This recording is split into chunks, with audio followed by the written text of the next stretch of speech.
I can't reiterate this enough, guys, but $299 may seem like a lot of money up front, but for a portable VR gaming console that's really competent, I've been very surprised for, doing my 3 weeks with this thing, how good it is and how fun and how engaging, and also how good the performance is in terms of power and battery and everything.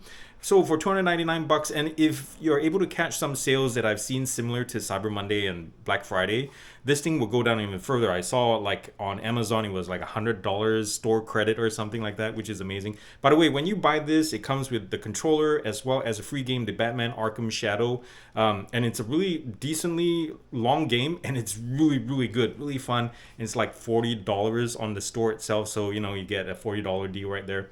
But anyways, this thing, if you're not familiar with it, it's basically a light version of the Quest 3. So you have the same hardware for the most part, like the processor, the Snapdragon XR2 Gen 2, that runs graphics and everything and processing. It's in here. It has slightly lower storage, but it's still enough for most games and most users. I haven't run out of space at all, not even close, even with recording and all that. The processor is powerful, I'll tell you what. The only time it bogs down is if you're doing simultaneous playing games and recording with the mic, which I've done before. You'll see it start to stutter in the first place, but other than that, it's solid.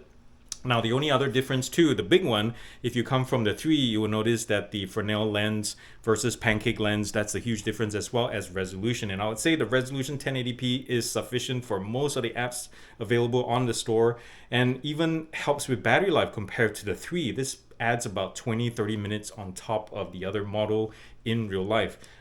This might look different to you because I've upgraded the head strap, but the core unit itself is fantastic and it's really where it's at. I just added this strap that helps a little bit more with comfort and battery life. There's a battery at the back here that doubles battery life. Just with the core unit, you're getting around like 2 hours, in real life, but doing this adds another 2 hours, so that's really nice there. And I got this for I think less than 20 bucks on Cyber Monday, which was fantastic. I also love the Touch Plus controllers. These things are really sensitive and have great battery life. So in the last 3 weeks, I've used this every single day. And right now it's sitting at 80% battery, which is nice. It's replaceable in here. I think it's double A batteries per side, so which is nice. But otherwise, I'm loving this. So if you like to work out, this is not going to replace like some companies are pushing this. Even Meta does pushing this as a virtual workspace. But like Apple Vision Pro or something.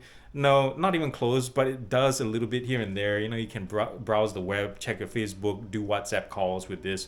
But it's really about the experience. You can watch videos, play games, and just go to the Meta Horizon where you can just mix around with friends and just join different worlds and such.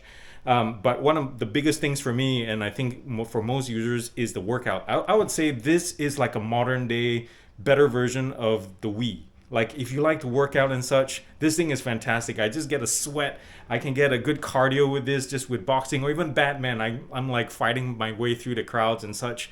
It's really a workout, especially as the weather has changed.